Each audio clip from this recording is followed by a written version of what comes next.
시아버지의 장례식장에서 내연녀가 제 뺨을 때렸습니다. 진명이가 자기 앞으로 되어 있으니 나가래요. 20년. 저는 시어머니의 학대와 남편의 외도를 조용히 참았습니다. 왜일까요? 5년 후 남편은 제 건물 화장실을 청소하고 있었고 내연녀는 5만 원의 자존심을 팔고 있었습니다.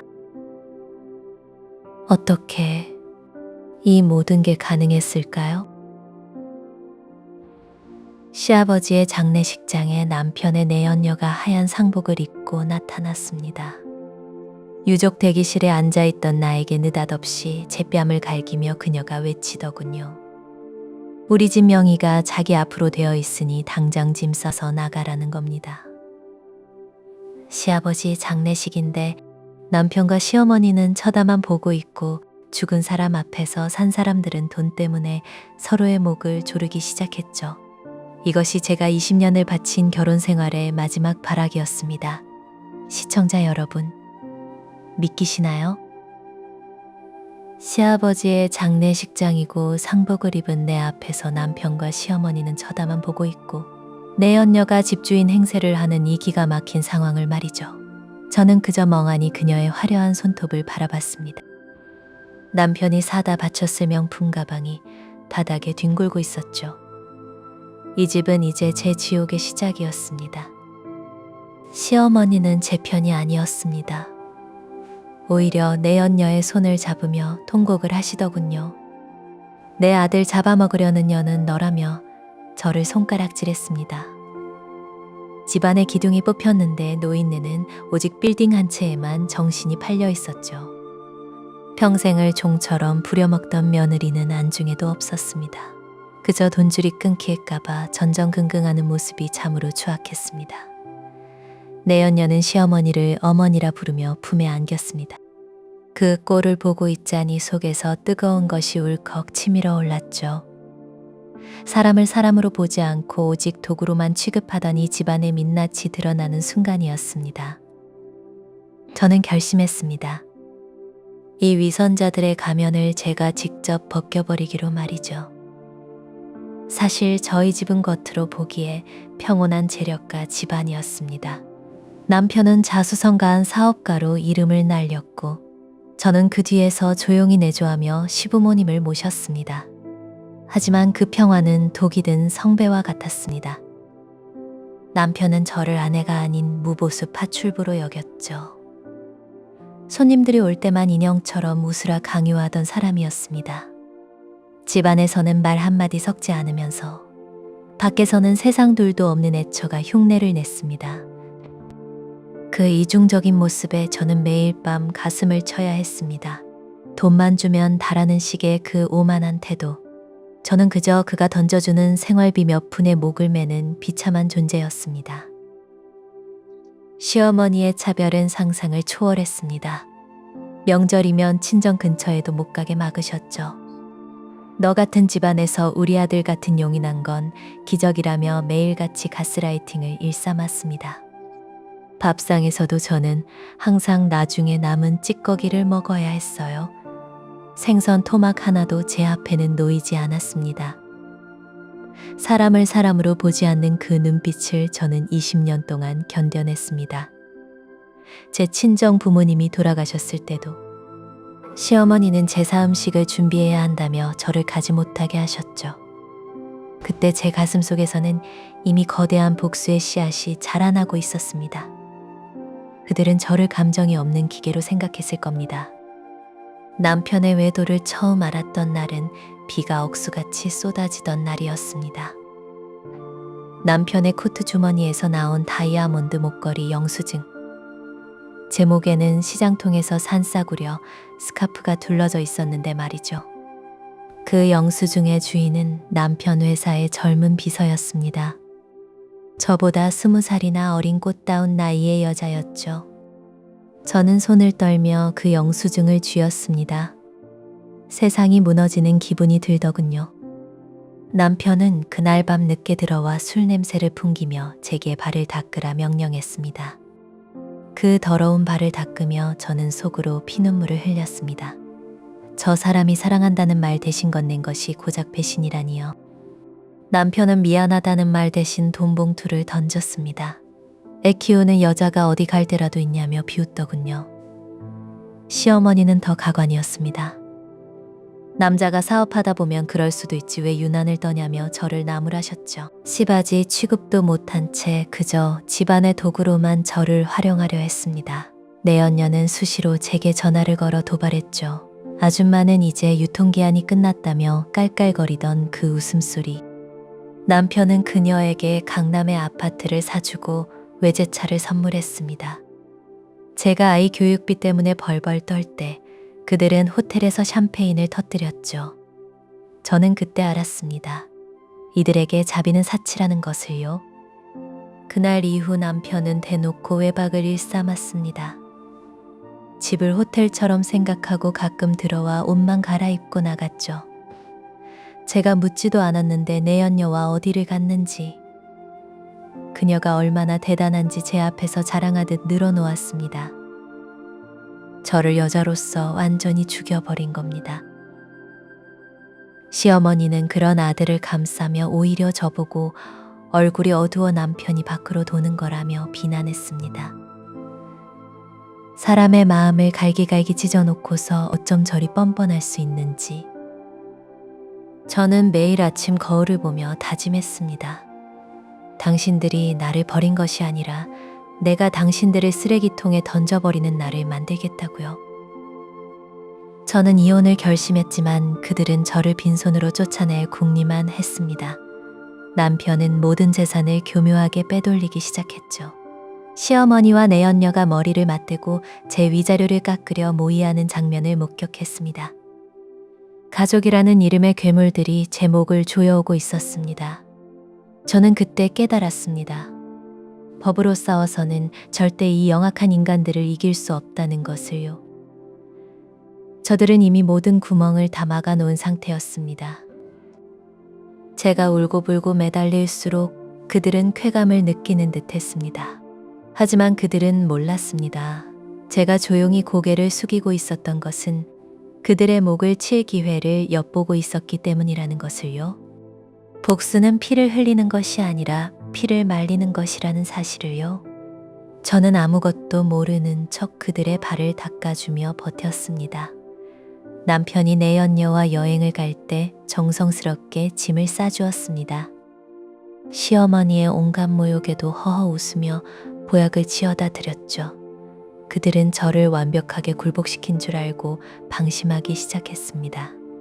제 입에서 나오는 모든 말들을 믿기 시작했고 제가 주는 모든 음식을 의심 없이 받아 먹었습니다. 저는 그들의 신뢰라는 이름의 독을 조금씩 주입하고 있었습니다. 사냥꾼이 사냥감을 잡기 위해 가장 먼저 해야 할 일은 자신을 먹잇감처럼 보이게 만드는 것이니까요. 남편의 사업은 승승장구하는 것처럼 보였습니다.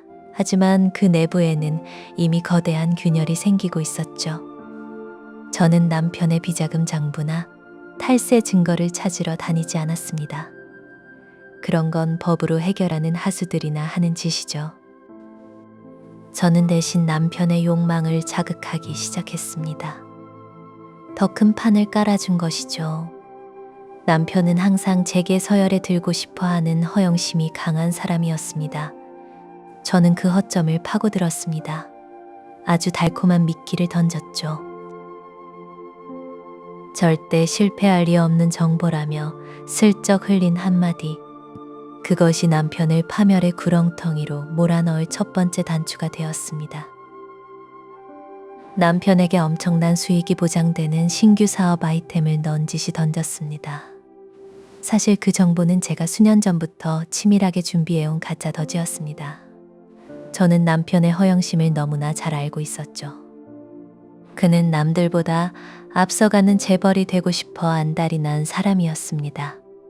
저는 제 인맥을 동원해 유능한 자산운용가인 척 연기하는 사람을 남편에게 소개했습니다. 남편은 그가 제시한 장밋빛 미래에 완전히 눈이 멀어버렸습니다. 시어머니 또한 자신의 쌈짓돈까지 털어 이 사업에 올인하자고 아들을 부추겼죠. 내연녀는 이미 자기가 사모님이 될 꿈에 부풀어 화려한 파티 의상을 고르고 있었습니다. 비극의 서막은 이토록 화려하게 시작되었습니다. 사업이 덩치를 키울수록 남편은 저를 더 노골적으로 무시했습니다. 이제 곧 재벌가 반열에 오를 텐데 너 같은 촌스러운 여자는 우리 가문의 격에 안 맞는다고 하더군요. 사람들에게 저를 비서나 파출부라고 소개하는 날도 있었습니다. 내연녀는 제 앞에서 대놓고 안주인 행세를 하며 집안 가구들을 제 마음대로 바꾸기 시작했습니다. 제 아들에게까지 새엄마라고 부르라며 강요하던 그 뻔뻔함을 저는 잊을 수 없습니다. 저는 그저 고개를 숙이고 눈물을 참는 연기를 하며 그들의 방심을 유도했습니다. 속으로는 그들이 추락할 높이를 계산하며 차갑게 미소 짓고 있었죠. 가장 높이 올라갔을 때 떨어져야 뼈도 못 추리는 법이니까요. 운명의 날은 생각보다 훨씬 빨리 찾아왔습니다. 남편이 모든 가상과 대출금을 쏟아부었던 투자가 하루아침에 공중분해되었습니다. 사기였냐고요? 아니요. 아주 합법적이고 치밀한 파산 절차였습니다. 남편이 믿었던 파트너들은 사실 저와 오랜 시간 유대 관계를 맺어온 조력자들이었습니다. 남편은 한순간에 수백억 대의 빚더미에 올라앉게 되었습니다. 그토록 당당하던 어깨가 종이장처럼 구겨지는 모습을 지켜보는 것은 참으로 경이로운 경험이었습니다. 그는 믿기지 않는다는 듯 서류 뭉치를 뒤졌지만 이미 모든 것은 끝난 뒤였습니다. 인생의 화려한 전성기가 끝났음을 알리는 종소리가 제 귀에는 감미로운 음악처럼 들렸습니다. 집에 빨간 압류 딱지가 붙던 날 시어머니는 뒷목을 잡고 거실 바닥에 쓰러지셨습니다. 금으로 치장된 시계며 가구들의 딱지가 붙는 것을 보며 비명을 지르시더군요. 내연녀는 어떻게 되었을까요? 그녀는 이미 남편의 금고에 있던 비상금과 폐물들을 챙겨 밤사이에 달아난 뒤였습니다. 남편이 피눈물을 흘리며 전화를 걸었지만 그녀는 이미 번호를 바꾸고 자취를 감췄습니다. 사람을 오직 도구로만 쓰던 남편이 정작 자신이 가장 믿었던 도구에게 배신당하고 버려진 순간이었습니다. 거실에 덩그러니 남겨진 남편은 미친 사람처럼 웃다가 울다가를 반복했습니다. 저는 그 모습을 거실 구석에서 조용히 지켜보고 있었습니다. 남편은 바닥을 기어와 제 바짓가랑이를 붙잡고 빌기 시작했습니다. 당신밖에 없다며 제발 한 번만 살려달라고 울부짖더군요. 그 역겨운 눈물에 저는 소름이 돋았습니다. 시어머니는 병원비가 없다며 저를 붙잡고 통곡했지만 저는 냉정하게 그 손을 뿌리쳤습니다. 재산 분할을 걱정하시나요? 나눌 재산이 없으니 몸만 나가라고 했습니다. 20년 동안 저를 노예처럼 부려먹은 대가가 이것이라며 그들의 얼굴에 이혼 서류를 던졌습니다. 그들은 제가 그토록 차가운 사람인 줄 몰랐을 겁니다. 사냥이 끝난 사냥꾼은 더 이상 먹잇감에게 친절할 필요가 없으니까요. 저는 그렇게 지옥 같던 그 집을 단 한 번의 뒤돌아봄 없이 떠났습니다. 그로부터 5년이라는 세월이 흘렀습니다. 저는 이제 강남의 높은 빌딩에서 도시를 내려다보는 자산운용사의 대표가 되었습니다. 사람들은 제가 갑자기 운이 좋아 성공한 줄 알지만 사실 저는 결혼 전부터 천재적인 투자 감각을 지닌 금융 전문가였습니다. 남편의 길을 살려주기 위해 제 능력을 죽이고 살았던 것이 제 인생 최대의 실수였죠. 이제야 제 본 모습과 제 자리를 찾은 것입니다. 매일 아침 저를 위해 문을 열어주는 직원들과 저를 존경하는 파트너들 사이에서 저는 비로소 숨을 쉽니다. 과거의 그 비참했던 여자는 이제 세상 어디에도 존재하지 않습니다. 오직 실력으로 증명해낸 강력한 권력자로서의 저만 있을 뿐입니다. 어느 날 아주 초라한 몰골의 한 남자가 제 사무실 건물을 서성이고 있다는 보고를 받았습니다. 구멍난 신발에 때 묻은 외투를 걸치고 냄새나는 모습으로 서 있던 그 남자. 바로 제 전남편이었습니다. 그는 제가 이 거대한 건물의 주인이라는 사실을 꿈에도 모르는 눈치였습니다. 그저 돈 한 푼 구걸하거나 자비를 얻으러 온 노숙자와 다름없는 처지였죠. 한때 세상을 다 가질 것처럼 오만했던 그 남자의 뒷모습이 그렇게 작아 보일 수가 없었습니다. 세월은 공평하게 흘렀지만 그 결과는 너무나도 극명하게 갈렸습니다. 저는 유리창 너머로 그를 내려다보며 차가운 커피 한 잔을 들이켰습니다. 그의 옆에는 낡은 휠체어에 탄 노파가 한 명 있었습니다. 입가에 침을 흘리며 초점 없는 눈으로 허공을 응시하는 시어머니였습니다.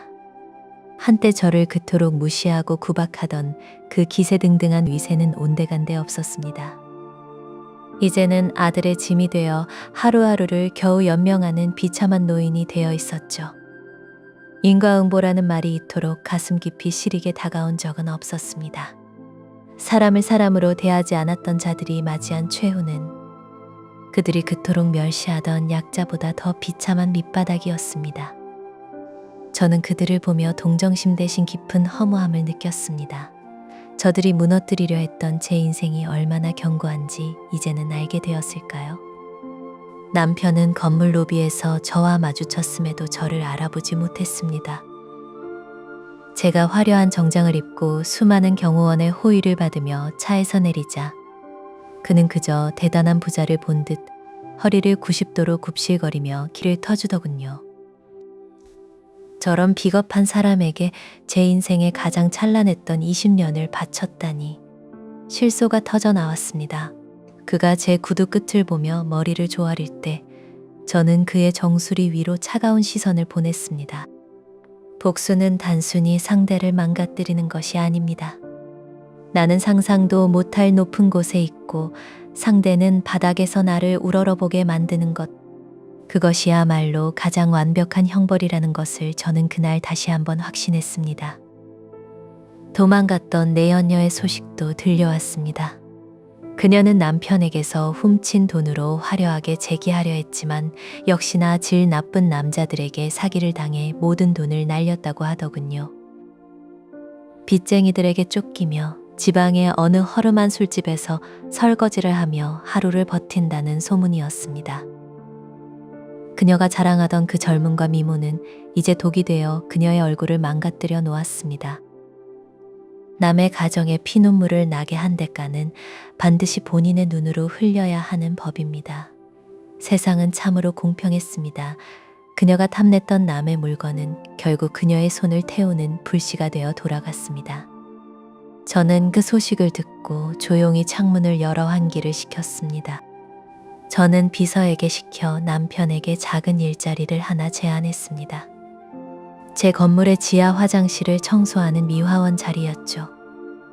남편은 그것도 감지덕지하며 눈물을 흘리며 수락했습니다. 먹고 살 길이 막막했던 그에게 그것은 생명줄과 같았을 겁니다. 이제 매일 아침 제가 출근할 때마다 그는 로비 구석에서 허리를 굽혀 저에게 인사합니다. 제가 누구인지도 모른 채 자신을 고용한 회사의 높은 대표님인 줄로만 알고 말이죠. 자기가 버린 아내의 발밑에서 바닥을 닦으며 살아가는 그의 운명. 저는 그가 바닥을 닦는 모습을 볼 때마다 20년 전 제가 닦았던 그의 더러운 발을 떠올립니다. 시어머니의 요양병원비는 제가 익명으로 후원하고 있습니다. 오해하지 마세요. 효심이나 정 때문이 아닙니다. 그녀가 한순간에 편안하게 죽음을 맞이하지 않기를 바라기 때문입니다. 최고의 시설에서 최상의 의료 서비스를 받으며 자신이 지은 죄를 기억하며 하루하루 고통스럽게 생명을 연장하기를 바라는 마음입니다. 가장 높은 곳에서 가장 낮은 곳으로 추락한 아들의 모습을 지켜보며 아무것도 할 수 없는 무력감을 뼈저리게 느끼게 해주는 것이 제 마지막 배려였습니다. 그녀는 가끔 정신이 돌아올 때마다 며느리 이름을 부르며 통곡한다고 합니다. 하지만 저는 그 소리를 들으러 갈 생각이 조금도 없습니다. 주변 사람들은 이제 그만 용서하고 마음의 평화를 찾으라고 말합니다. 하지만 저는 그들에게 묻고 싶습니다. 당신들이 겪어보지 않은 그 지옥을 감히 용서라는 단어로 덮으려 하지 말라고요. 용서는 진심으로 뉘우치는 자에게만 허락되는 성역입니다. 하지만 그들은 끝까지 돈과 권력 앞에서만 무릎을 꿇었을 뿐 저라는 인간에게 진심으로 사죄하지 않았습니다. 저는 그들을 용서하지 않았습니다.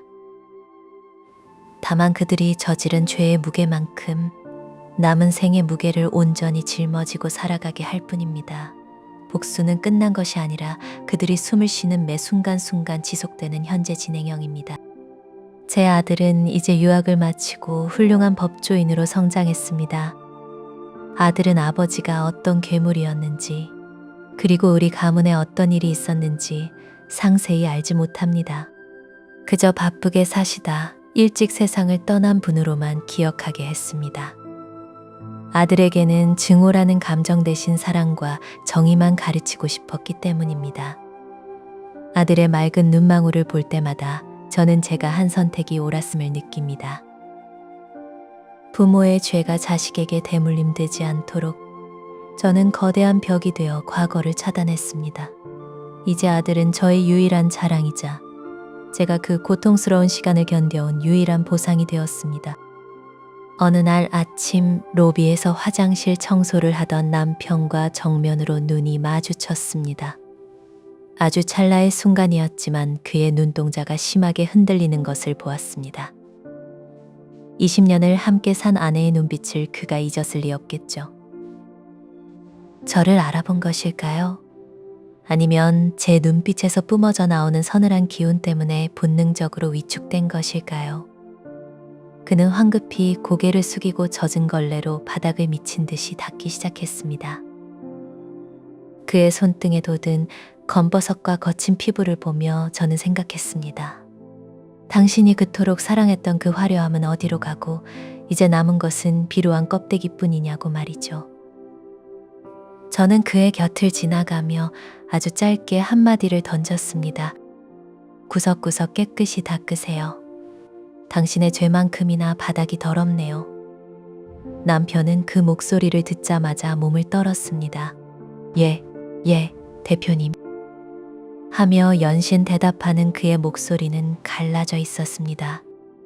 저는 뒤돌아보지 않았지만 느낄 수 있었습니다. 그가 바닥에 무릎을 꿇은 채 얼어붙어 있다는 것을요. 한때 제 위에 군림하며 저를 도구처럼 부리던 남자의 처참한 붕괴. 그 순간 제 가슴 속에 남아있던 마지막 응어리가 차갑게 식어가는 것을 느꼈습니다. 이것이 바로 제가 꿈꾸던 진정한 엔딩의 시작이었습니다. 내연녀가 어느 날 제 사무실 입구까지 찾아왔습니다. 어디서 소문을 들었는지 제가 큰 부자가 되었다는 소식을 듣고 구걸하러 온 것이었죠. 비서의 재질을 뚫고 들어온 그녀의 얼굴은 화장으로도 가릴 수 없을 만큼 망가져 있었습니다.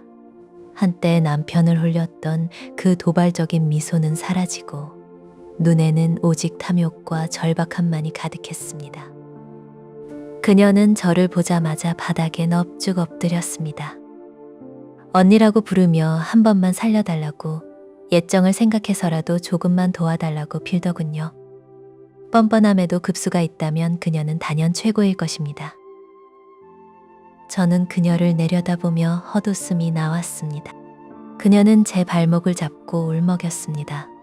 지금 사채업자들에게 쫓기고 있어서 돈이 없으면 죽을지도 모른다며 하소연했죠. 저는 서랍을 열어 5만 원권 지폐 한 장을 꺼내 그녀의 얼굴 앞에 던졌습니다. 이걸로 가서 국밥이나 한 그릇 사 먹고 다시는 내 눈앞에 나타나지 마. 내 인내심도 여기까지니까. 그녀는 그 돈 한 장을 소중하게 움켜쥐더니 고맙다고 연신머리를 조아렸습니다. 한때 수억 원대 명품백을 당연하게 받던 여자가 이제는 단돈 5만 원의 자존심을 팔고 있었습니다. 사람의 가치가 이토록 가볍게 추락할 수 있다는 사실이 소름 끼치게 다가왔습니다. 그녀가 나간 자리에 남은 역한 담배 냄새와 저렴한 향수 냄새. 저는 비서에게 시켜 즉시 사무실 전체를 소독하라고 명령했습니다. 그리고 창문을 활짝 열어 차가운 도시 공기를 들이마셨습니다. 제 인생에서 마지막 남은 더러운 찌꺼기들이 바람에 씻겨 내려가는 기분이었습니다. 복수는 화려한 액션이 필요한 것이 아닙니다. 그저 상대가 나를 범접할 수 없는 위치에 있다는 것을 뼛속 깊이 각인시키는 것이면 충분합니다. 그녀는 이제 평생을 도망자로 살아가며 제가 준 그 5만 원의 모욕을 곱씹게 될 것입니다. 그것이 그녀에게 줄 수 있는 가장 차가운 형벌이었습니다. 전 남편은 결국 암말기 진단을 받았다는 통보를 받았습니다. 돈이 없어 치료는커녕 진통제조차 제대로 구하지 못하는 처지였죠. 그는 제가 누구인지 끝내 알게 되었습니다. 비서로부터 모든 진실을 전해 들은 것이죠. 병실을 찾아간 저를 보고 그는 오열했습니다. 용서해달라고, 아니 미안하다는 말조차 할 염치가 없다며 죽여달라고 하더군요. 그의 얼굴은 이미 죽음의 그림자가 짙게 깔려 있었습니다. 한때 나를 짓밟던 그 강인했던 육체는 간대없고 뼈만 남은 앙상한 노인만이 침대에 누워 있었습니다. 저는 그를 보며 아무런 눈물도 나오지 않았습니다. 그저 텅 빈 시선으로 그를 바라볼 뿐이었죠. 저는 아무 말 없이 그의 침대 옆에 놓인 식은 죽 한 그릇을 바라보았습니다. 20년 전 제가 정성껏 차렸지만 그가 발로 차버렸던 수많은 밥상들이 떠올랐습니다. 이제야 모든 인과율이 제자리로 돌아온 느낌이었습니다. 남편은 제 손을 잡으려 했었지만 저는 부드럽게 그 손을 치웠습니다. 당신이 받을 벌을 다 받고 가세요. 다음 생에는 사람을 도구로 쓰지 않는 법부터 배우길 바랍니다. 제 목소리는 떨림없이 차분했습니다. 그는 제 냉정함에 충격을 받은 듯 멍하니 천장만 바라보았습니다. 저는 그에게 마지막 작별 인사조차 남기지 않고 병실 문을 나섰습니다. 시어머니는 치매 증상이 심해져 이제 자신의 아들조차 몰라보는 지경에 이르렀습니다. 하지만 신기하게도 제 이름 석자만큼은 또렷하게 기억하시더군요. 요양원 면회를 갈 때마다 저를 보며 며느리야, 내가 잘못했다라며 아이처럼 엉엉 우십니다. 그 눈물이 진심인지 아니면 본능적인 공포인지는 중요하지 않습니다.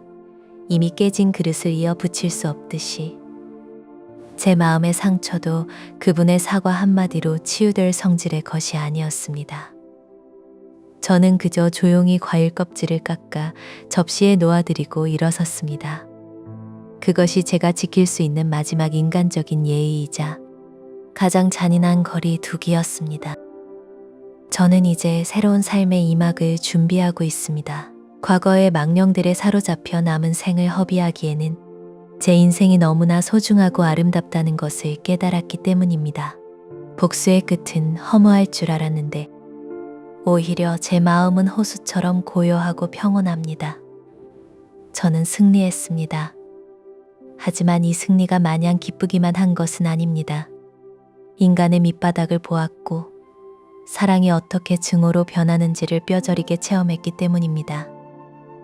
저는 이제 그 씁쓸한 교훈을 가슴에 묻고 다시는 뒤를 돌아보지 않기로 결심했습니다. 제 앞에는 오직 밝은 빛만이 가득하기를 바랄 뿐입니다. 인간은 결코 변하지 않는다는 사실, 그리고 진심은 배신당해도 자신의 실력은 결코 자신을 배신하지 않는다는 사실을 저는 온몸으로 증명해냈습니다. 저는 제가 가진 막대한 부와 영향력으로 더 많은 약자들을 돕기로 결심했습니다. 저처럼 가스라이팅 당하며 숨죽여 울고 있을 또 다른 누군가들을 위해서 말이죠. 그들에게 제 경험을 나누고 다시 일어설 힘을 주는 것, 그것이 제가 세상에 낼 수 있는 가장 선한 영향력이라 믿습니다.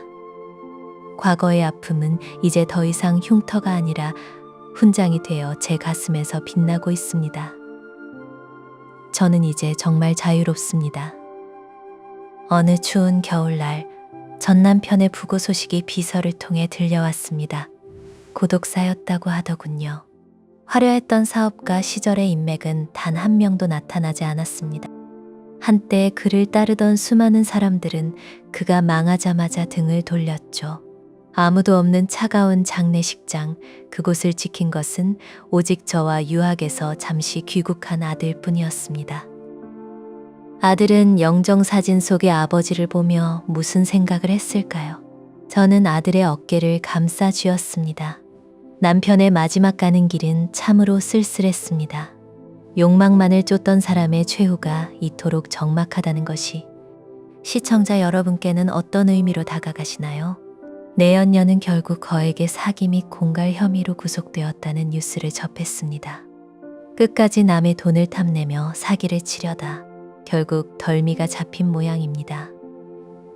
법정에서 그녀가 소리를 지르며 발악하는 영상이 인터넷에 퍼졌더군요. 한때의 미모는 간데없고 도끼만 남은 그녀의 모습에 사람들은 혀를 찼습니다. 그녀의 인생도 이렇게 어두운 철창 안에서 막을 내리게 된 것입니다. 자신이 지은 죄의 대가를 법의 이름으로 치르게 된 것이니 이 또한 필연적인 결과라 할 수 있겠죠. 저는 그 뉴스를 보며 조용히 TV 전원을 껐습니다. 이제 정말 그녀와의 악연도 마침표를 찍었습니다. 저는 시어머니를 도심에서 멀리 떨어진 공기 좋고 시설 좋은 최고급 실버타운 요양병원으로 옮겨드렸습니다. 그것이 제가 20년 세월에 대해 할 수 있는 마지막 도리이자 예우였습니다. 증오도 없고 사랑도 없는 그저 한 인간이 생의 마지막을 존엄하게 마감할 수 있도록 돕는 최소한의 자비였습니다.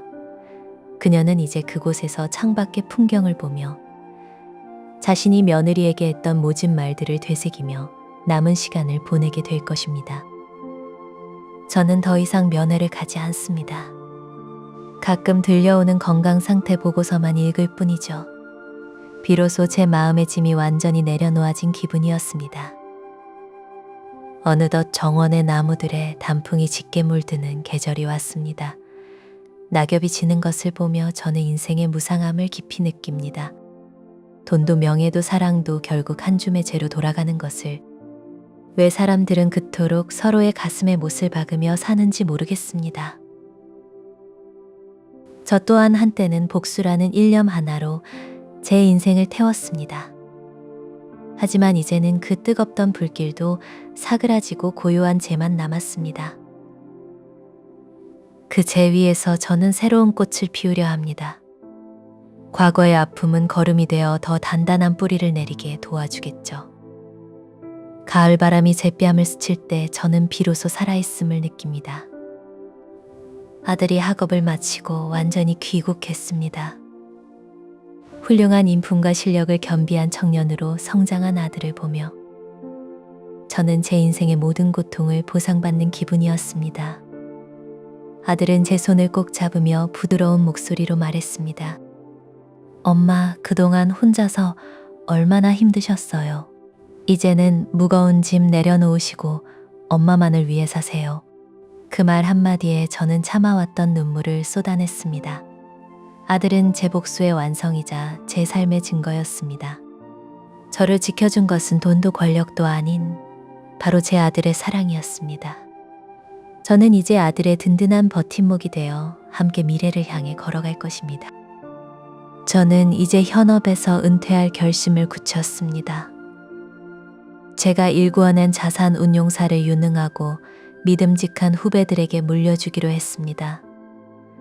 권력과 부를 내려놓는 것이 아쉽지 않느냐고 묻는 사람들도 있지만 저는 이제 진정한 자유를 찾고 싶습니다. 저는 조용한 시골 마을에 작은 집을 지어 내려가기로 했습니다. 남들의 시선에서 벗어나 오직 나 자신에게 집중할 수 있는 곳, 텃밭을 가꾸고 책을 읽으며 새벽 안개가 걷히는 것을 보는 소박한 일상을 꿈꿉니다. 세상의 소음에서 멀어질수록 제 안의 목소리는 더 또렷해질 것입니다. 저는 이제 정말로 행복해질 준비가 되었습니다. 시골집 마당에 앉아 갓 우려낸 차를 마시는 이 시간이 제 인생에서 가장 사치스럽고 행복한 순간입니다.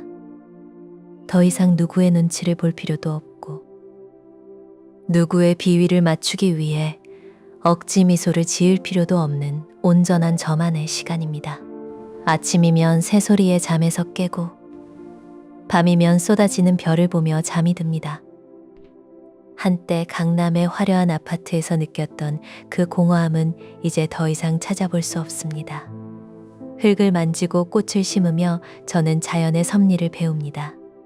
뿌린 대로 거두고 정성을 들인 만큼 자라나는 식물들은 결코 인간처럼 배신하지 않는다는 사실이 큰 위안이 됩니다.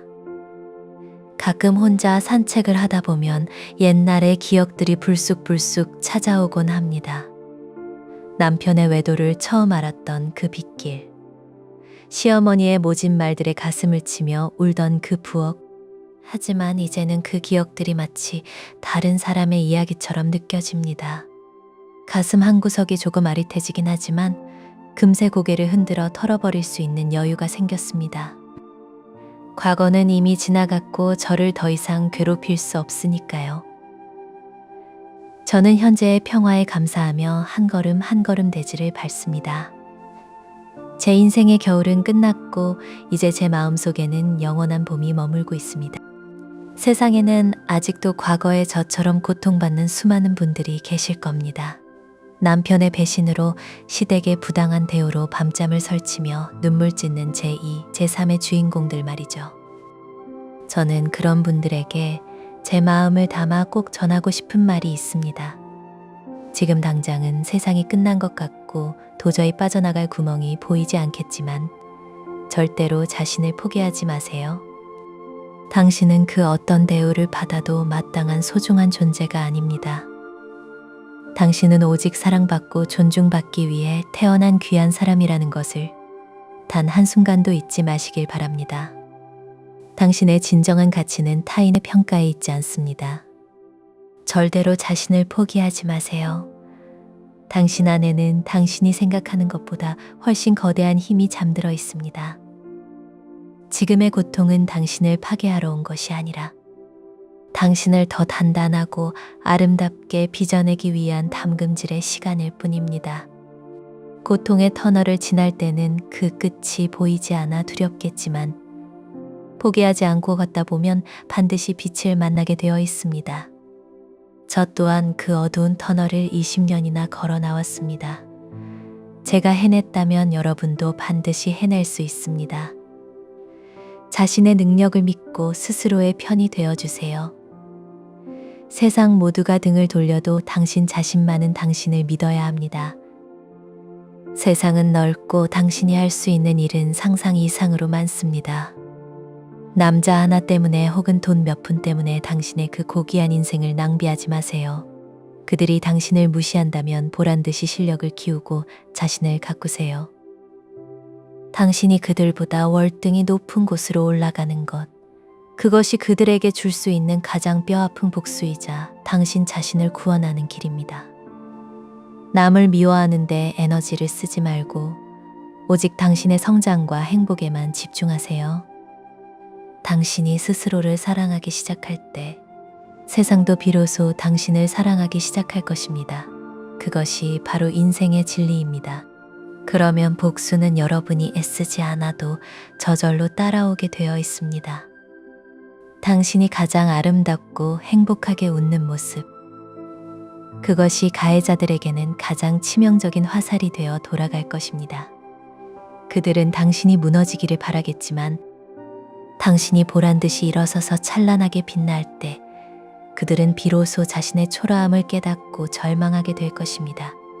복수는 피로 씻는 것이 아니라 당신의 성공과 평화로 증명하는 것입니다. 가장 완벽한 복수는 용서도 망각도 아닌 당신이 그들을 완전히 잊을 만큼 행복해지는 것이라는 사실을 꼭 기억하세요. 어느 날 아침 우체통에 낡은 편지 한 통이 들어 있었습니다. 발신인 주소도 이름도 적혀있지 않은 익명의 편지였죠. 호기심에 편지 봉투를 열어보니 그 안에는 빛바랜 사진 한 장이 들어 있었습니다. 수십 년 전의 흔적이 고스란히 묻어있는 아주 오래된 사진이었습니다. 저는 그 사진을 보는 순간 숨이 멎는 것 같았습니다. 잊고 살았던, 아니 억지로 지워버렸던 제 인생의 한 조각이 갑자기 튀어나온 기분이었죠. 사진 속의 인물들은 너무나 낯설면서도 익숙했습니다. 세월의 먼지를 뒤집어 쓴 그 종이 한 장이 제 마음의 호수에 작은 파문을 일으켰습니다. 그 사진은 바로 전 남편과 제가 결혼하던 날의 모습이었습니다. 화려한 웨딩드레스와 턱시도를 입고 세상을 다 얻은 듯 환하게 웃고 있는 두 사람. 그 시절에 우리는 정말로 서로를 사랑했던 걸까요? 아니면 그저 사랑이라는 환상을 쫓았던 걸까요? 사진 속 제 눈빛은 너무나 맑고 순수해서 오히려 가슴이 아팠습니다. 배신과 증오로 얼룩지기 전에 저의 모습, 그 여자는 어디로 갔을까요? 남편의 얼굴에서도 나중에 그 탐욕과 비열함은 찾아볼 수 없었습니다. 인간의 마음이 변하는 것인지, 아니면 원래 그런 사람이었는데 제가 보지 못했던 것인지, 저는 한참 동안 그 사진을 내려다보았습니다.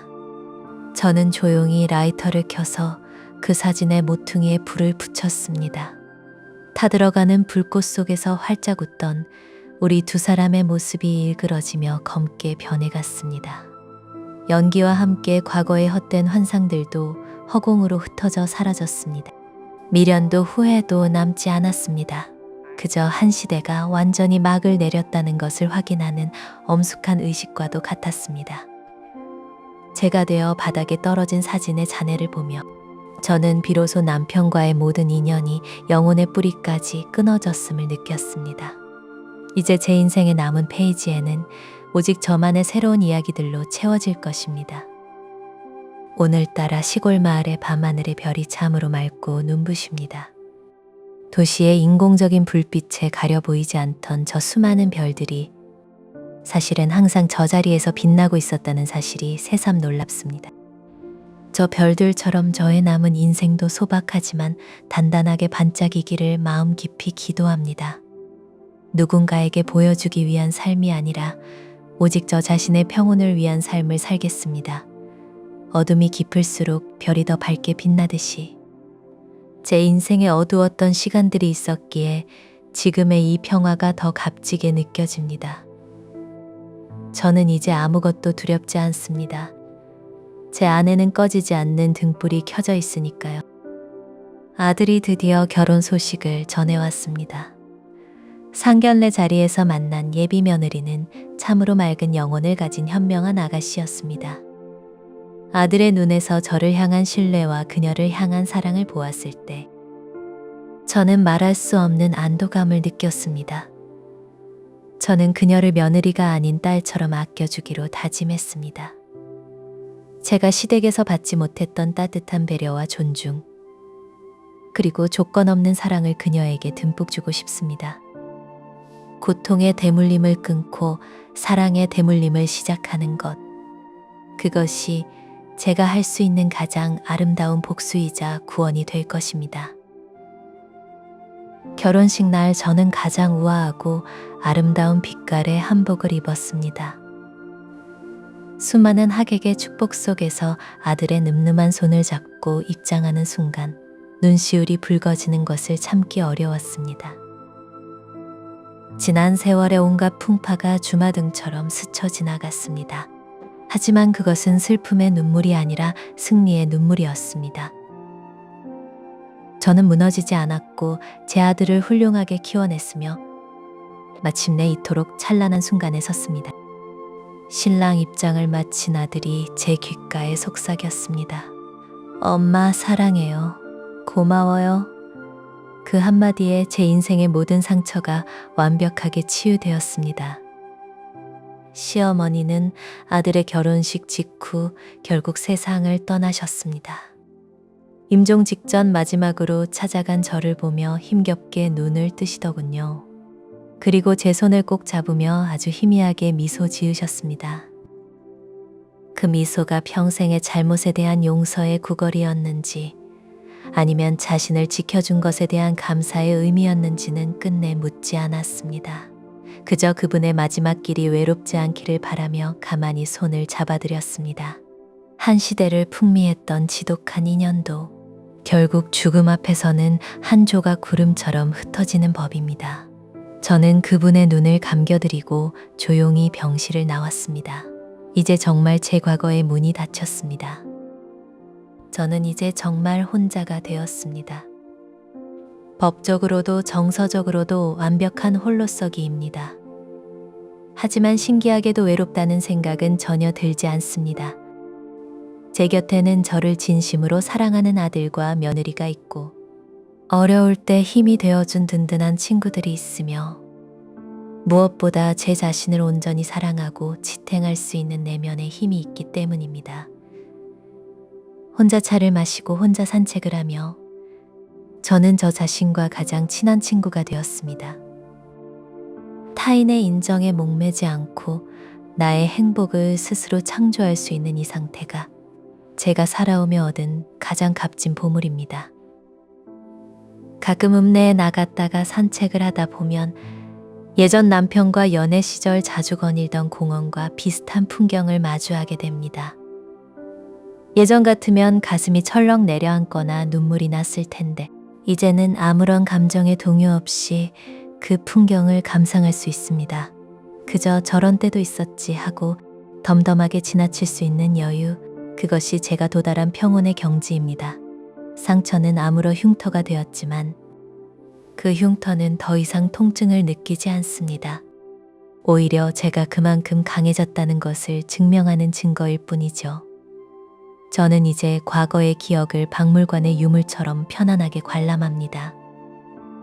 인생은 짧고 예술은 길다는 말이 있죠. 저의 인생이라는 거대한 예술작품은 이제 막 완성을 향해 달려가고 있습니다. 전반부의 테마가 고난과 인내였다면 중반부의 테마는 파격적인 반전과 응징이었습니다. 그리고 이제 시작된 후반부의 테마는 평화와 승화입니다. 모든 조각이 맞춰지니 비로소 제 인생이 어떤 그림이었는지 보이기 시작합니다. 비극인 줄 알았던 제 삶은 사실 위대한 승리의 서사시였습니다. 저는 제 인생의 작가이자 주인공으로서 마지막 책장을 덮는 그날까지 가장 아름다운 문장들로 제 삶을 채워나갈 것입니다. 앞으로 저에게 남은 시간 동안 저는 더 많이 웃고 더 많이 나누며 더 많이 사랑하며 살 것입니다.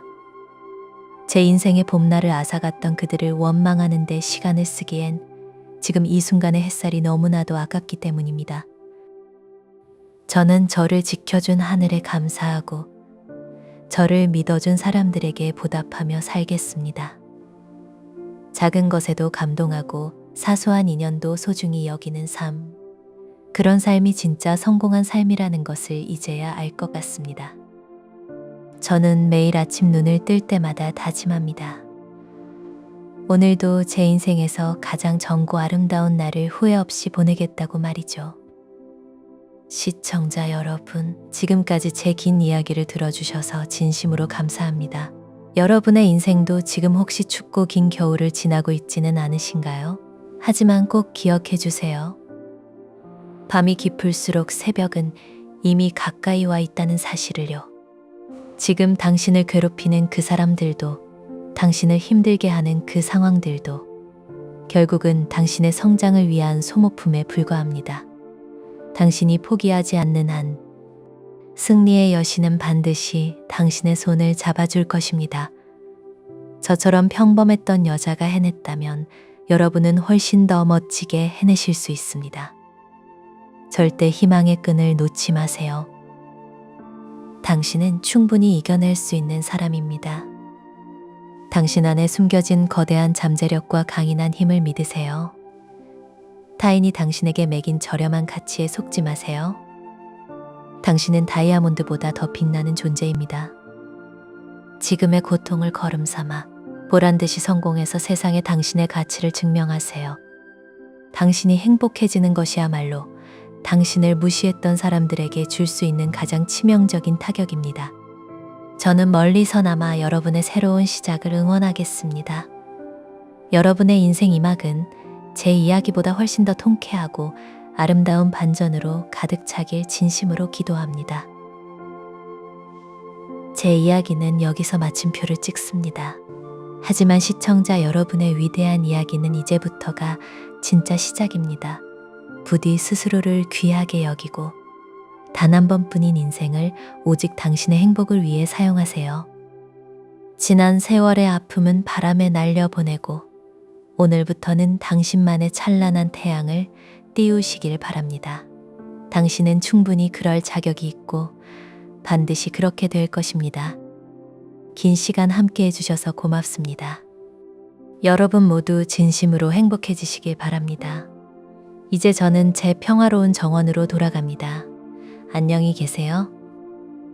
오늘 이야기가 마음에 닿으셨다면 주변의 소중한 친구분들에게도 이 따뜻한 위로를 나눠주시면 어떨까요? 여러분의 구독과 좋아요는 이야기를 세상에 전하는 큰 힘이 된답니다. 다음에도 여러분의 심금을 울리고 마음을 보듬어 줄 수 있는 더 깊고 따뜻한 사연으로 찾아뵙겠습니다. 항상 건강하시고 여러분의 인생 매 순간이 햇살처럼 눈부시길 진심으로 응원하겠습니다. 긴 시간 끝까지 경청해 주셔서 진심으로 고맙고 사랑합니다.